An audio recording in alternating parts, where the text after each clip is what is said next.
राव साहब, बड़ौदा डायनामाइट कांड में आपको मुख्य आरोपी बनाया गया था। ऐसी क्या बात थी कि इंदिरा गांधी आपसे और आपके लोगों से इतना घबरा गई कि देश को उन्होंने इमरजेंसी जैसे काले कानून में झोंक दिया? जब भी भारत के राजनीतिक इतिहास में 1975-77 की इमरजेंसी का जिक्र होगा तो दो घटनाओं का खास उल्लेख किया जाएगा। एक, 2.25 लाख लोग जेल में रखे गए थे इंदिरा गांधी के आदेश के वजह से, और गांधी जी के सन 42 के आंदोलन के बाद इतनी बड़ी संख्या में कभी भी लोग, सत्याग्रही लोग जेल में नहीं रखे गए थे। और दूसरी घटना जो मुझसे संबंधित है, बड़ौदा डायनामाइट कॉन्स्पिरेसी केस। तब मैं बड़ौदा में एक राष्ट्रीय अंग्रेजी अखबार का संवाददाता था। जॉर्ज फर्नांडिस, जिनकी गिरफ्तारी पहले मैं मुख्य अभियुक्त था और गिरफ्तारी के बाद वो नंबर 1 हो गए थे, बाद में भारतीय रक्षा मंत्री, रेल मंत्री वगैरह बने। तो जॉर्ज फर्नांडिस और मैं बड़ौदा में मिला करते थे, वो आते थे, वहाँ भूमिगत थे वो। और तब प्रयास ये होता था कि इंदिरा गांधी के शासन को कमज़ोर करने के लिए पूरी कोशिश की जाए, एक प्रकार से जन जागृति की जाए ताकि लोग प्रतिरोध की शक्ति को बढ़ाएं, ताकतवर बने और तानाशाही के खिलाफ आवाज़ उठाएं।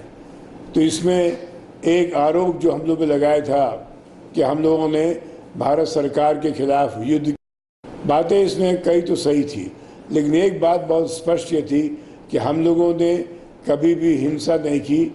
हमारे हरकतों से या हमारे विरोध से एक भी जान का नुकसान नहीं हुआ। खुद सीबीआई ने अपने चार्जशीट में हमारे खिलाफ कहा था कि कहीं कोई जान की हानि नहीं हुई, हाँ माल की हानि हुई, जैसे रेल की पटरी, तार वगैरह काटना और कुछ जगह पुल वगैरह उखाड़ने की कोशिश की गई। ये सब तो सन 42 से भी गांधी जी के आंदोलन से होता था। लोकनायक जयप्रकाश नारायण, राम मनोहर लोहिया, उषा मेहता, इन सब लोगों ने भी पूरी कोशिश की थी सन 42 में कि अंग्रेजी सरकार को पंगु बना दे। वही बात हम लोग सामने भी थी कि हम गांधीवादी अहिंसक थे, हम लोगों ने किसी जान नहीं ली, और बड़ौदा डायनामाइट केस से हम लोगों ने इंदिरा गांधी सरकार को पंगु बनाने की कोशिश की, ये तो तय था। लेकिन उस वक्त सरकार की जो नीति रही वो बड़ी अमानविक, अमानुषिक थी। मेरे परिवार, मैं तो एक साधारण पत्रकार रहा, बड़ौदा में काम करता था, लेकिन उस वक्त सरकार ने जिस प्रकार हम अभियुक्तों के, हम लोग 27 अभियुक्त थे, हम अभियुक्तों के परिवार को तोड़ने की, ध्वस्त करने की, परेशान करने की, तंग करने की, व्यथित करने की जो साजिश की वो अमानवीय थी। मेरी पत्नी डॉक्टर सुधा राव आप हैं, जो रेलवे में डॉक्टर थी बड़ौदा में, और इनको जबरदस्ती रेल मंत्री ने प्रधानमंत्री के आदेश पर पाकिस्तान बॉर्डर भेज दिया। ऐसी जगह जहां कहीं कोई पुरुष की पोस्टिंग नहीं होती थी वहां महिला की पोस्टिंग की, और परिवार पूरा हमारा तोड़ दिया। 2 छोटे बच्चे थे। मुझे इस बात का गिला नहीं है कि कोई हमें परेशान किया, सिर्फ बात ये थी कि एक राजनीतिक मर्यादा होती है। अंग्रेज लोग भी कभी सत्याग्रहियों के परिवार को नहीं तोड़ते थे, लेकिन फिर मैंने सोचा जब ओखली में सर दिया है तो क्या डर मूसल से, ये तो भुगतना ही मूसल से, ये तो भुगतना ही था। परिवार को यात्रा सनी थी। और डॉक्टर राव मेरी पत्नी, जिस प्रकार इन्होंने वक्त गुजारा है पाकिस्तान सीमा पे गांधी धाम में, जब मैं जेल में था, ये भी बड़ा अमानुषिक था। मेरी छोटी सी बच्ची थी 4 साल की, वो पूछती थी पुलिस वालों से तिहाड़ जेल दिल्ली में कि कब छूट के आएंगे मेरे पिताजी। तो विनीता उस लड़की का नाम था, मेरी बेटी का। पुलिस वाले कहते थे अब तो तुम्हारी शादी पे आएंगे, 4 साल की बेटी से कहते थे, या कहते थे अब तो वो ज़िंदगी में कभी नहीं आएंगे, यहीं रह जाएंगे और हो सकता है उनको फांसी भी हो जाए। तो इस प्रकार की चीज़ें हुई जो उस अमानवीय के शासन में, इमरजेंसी रेजिम में हुआ। लेकिन यहाँ मैं एक चीज़ कहना चाहूँगा, हम लोगों के बड़ौदा डायनामाइट केस से जेल में जो 2 लाख लोग थे उनमें एक प्रकार की स्फूर्ति आई, एक ताकत आई। वो समझ गया कि देश ने खामोश रह के शांतिपूर्वक तरीके से इंदिरा गांधी की तानाशाही को नहीं सहा है। इंदिरा गांधी की तानाशाही का विरोध किया लोगों ने, और हम 27 लोग जो हथकड़ी बेड़ी में 30,000 जेल दिए जाते थे, हम लोगों को जो तनहा जेल में रखा गया था, जेल के अंदर बेड़ियों में रखते थे, जिस प्रकार की यातनाएं देते थे, उससे इतना जाहिर हो गया। बीबीसी और वॉइस ऑफ अमेरिका में ब्रॉडकास्टिंग के बाद लोगों को पता चला कि नहीं, विरोध हो रहा है। भले ही बहुत छोटे संख्या में 27 लोग ही, भारत के 15 राज्यों के लोग मिलकर एक साजिश में, तथाकथित साजिश में शामिल हुए और वो लोग विरोध कर रहे हैं, इसी की चर्चा हुई। यहाँ मैं थोड़ा कहना चाहूँगा अब मुलायम सिंह यादव के बारे में भी।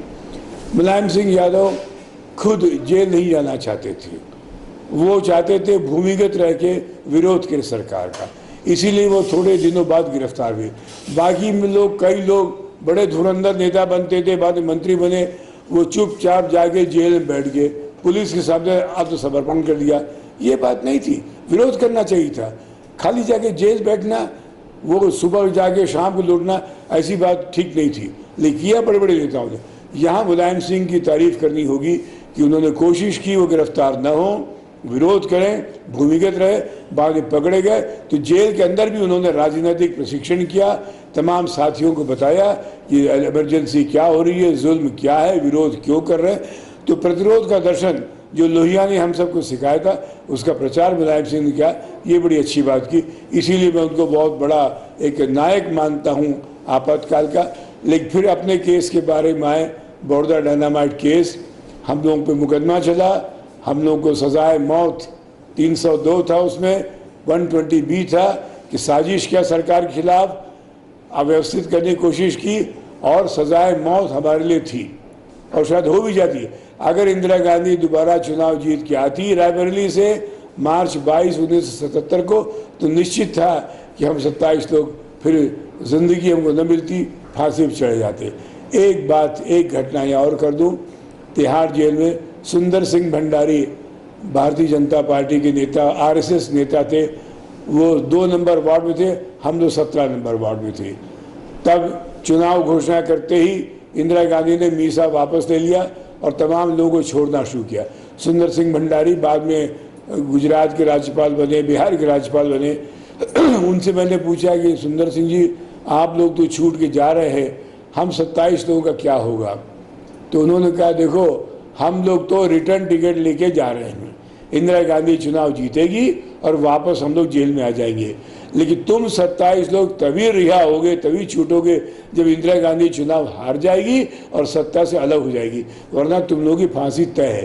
तो ये एक घटना थी जिसका जिक्र करना ज़रूरी है, ताकि आज इतने दिनों बाद, इतने वर्षों बाद आज के नवयुवकों को पता चले कि विरोध था, प्रतिरोध था, भारत शांत नहीं था। 27 लोग हम लोग आवाज़ से उस हथकड़ी बेड़ी थोपी गई भारत माता के लिए, और उसके लिए हम लोग जेल के लड़े, अंततः सत्य की जीत हुई, हम लोग रिहा हुए, इंदिरा गांधी हारी और ये तानाशाही खत्म हो गई।